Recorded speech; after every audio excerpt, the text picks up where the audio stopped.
ടെക്നോളജിയുടെ വികാസത്തിനനുസരിച്ച് മരിച്ച ശേഷവും ഒരു ഉയർത്തെഴുന്നേൽപ്പ് സാധ്യമാകുന്ന ക്രയോ പ്രിസർവേഷൻ എന്ന പുതിയ ടെക്നോളജിയാണ് ഇപ്പോഴത്തെ ട്രെൻഡിങ്. അമേരിക്കയിലെയും ലോകത്തിന്റെ പല ഭാഗങ്ങളിലെയും ബില്യനേഴ്സിന്റെ ഇടയിൽ ഇത് ട്രെൻഡിങ് ആയിരിക്കുന്നത് എന്തുകൊണ്ടാണെന്നാണ് മിക്സ്ക്ലൂസീവിന്റെ ഏറ്റവും പുതിയ വീഡിയോയിൽ നാം ചർച്ച ചെയ്യാൻ പോകുന്നത്.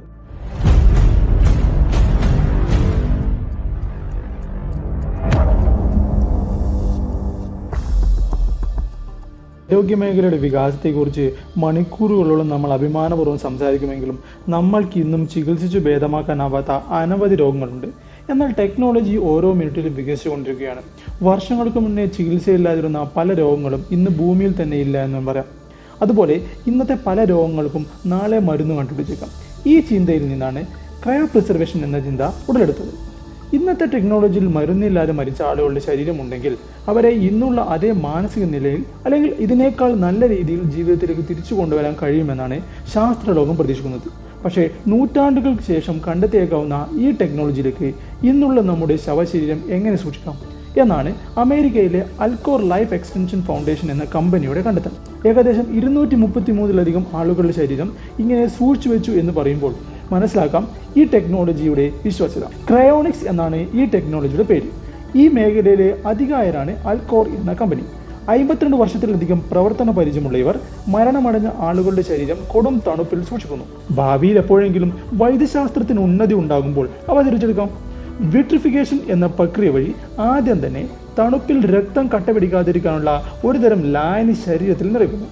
അതിനുശേഷമാണ് ശരീരം മെല്ലെ -196 ഡിഗ്രിയിൽ എത്തിക്കുന്നത്. ഇൻസുലേറ്റഡ് വേക്യൂം ചേമ്പറിൽ നിറച്ചിരിക്കുന്ന ലിക്വിഡ് നൈട്രജനിലാണ് ഇതിനു വേണ്ടി ഉപയോഗിക്കുന്നത്.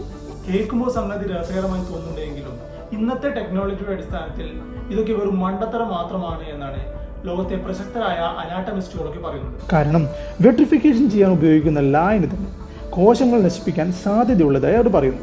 എന്നാൽ ടെക്നോളജി വളരുന്നതനുസരിച്ച് കോശ പുനരുദ്ധാരണത്തിനുള്ള ടെക്നോളജിയും വന്നേക്കാമെന്ന് അൽക്കോർ കമ്പനി ന്യായീകരിക്കുന്നു.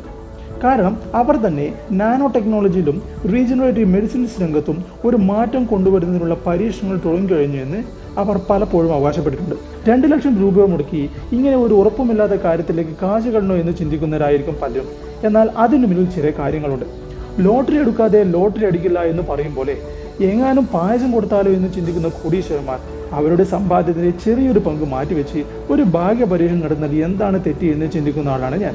എന്നാൽ കോടീശ്വരന്മാരുടെ മരണശേഷം നൂറ്റാണ്ടുകളോളം ശരീരം സൂക്ഷിക്കുന്നതിനും വ്യത്യസ്തങ്ങളായ ധാരാളം പാക്കേജുകളും കമ്പനി അവരുടെ വെബ്സൈറ്റിൽ കൊടുത്തിട്ടുണ്ടെന്ന് പറയുമ്പോൾ ഇതിന്റെ ഒരു ഇൻട്രസ്റ്റിംഗ് ഫാക്ട് മനസ്സിലാക്കാം. മരണശേഷം സ്വത്തുവകകൾ സ്വന്തം അനന്തരാവകാശികളിലേക്ക് പോകുമ്പോൾ പോലും കോടിക്കണക്കിന് ഡോളറിന്റെ ടാക്സ് കൊടുക്കേണ്ടി വരുന്ന അമേരിക്ക പോലുള്ള നാടുകളിൽ ക്രയോ പ്രിസർവേഷൻ ചെയ്യുന്നവർ നിയമപരമായി മരിച്ചിട്ടില്ല എന്ന് കണക്കാക്കി ടാക്സ് സേവിംഗ് ചെയ്യാനുള്ള ഈ ടെക്നോളജി ഉപയോഗിക്കുന്നുണ്ട് എന്നാണ് ഇതിന്റെ മറ്റൊരു വശം. നൂറ്റാണ്ടുകൾക്ക് ശേഷം ഇനി ഇത്തരം സാങ്കേതിക വിദ്യ കണ്ടെത്തിയാൽ തന്നെ ഇന്നത്തെ ശരീരവും മനസ്സും വെച്ച് അന്ന് ജീവിക്കുമ്പോൾ ഉണ്ടാകുന്ന മാനസികവും ധാർമ്മികവുമായ പ്രശ്നങ്ങളെക്കുറിച്ച് ധാരാളം ചർച്ചകൾ ഇത് ഓൾറെഡി വഴി തുറന്നു കഴിഞ്ഞു.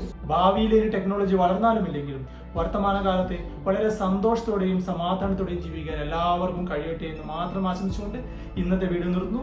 നിങ്ങളുടെ അഭിപ്രായങ്ങളും നിർദ്ദേശങ്ങളും രേഖപ്പെടുത്തുക. അപ്പോൾ അടുത്ത വീഡിയോയിൽ കാണുന്നവരെ നന്ദി, നമസ്കാരം.